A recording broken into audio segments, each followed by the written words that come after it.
Hello అండి, I'm doctor Shirisha, consultant paediatrician and doctor Gopikanth kidney and andrology centre. So ఈ రోజు మనం వ్యాక్సిన్స్ గురించి తెలుసుకుందాము.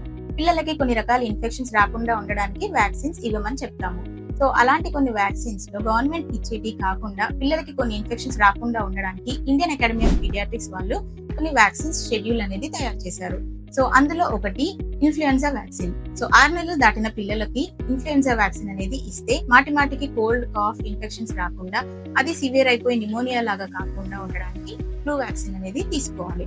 ఇంకొకటి MMR, so measles, mumps, rubella. ఇందులో 3 రకాల ఇన్ఫెక్షన్స్ కి సంబంధించిన వ్యాక్సిన్ ఉంటుంది.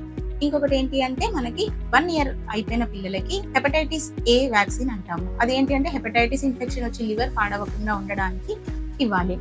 అండ్ చికెన్ పాక్స్, మీకు తెలిసిందే, చికెన్ పాక్స్ వస్తే బేబీస్ కి కొన్ని రకాల కాంప్లికేషన్స్ కూడా వస్తూ ఉంటాయి. సో 15 మంత్స్ ఏజ్ దాటిన వాళ్ళకి మనము IAP ప్రకారము వారిసెల్లా వ్యాక్సిన్ ఇవ్వాలి.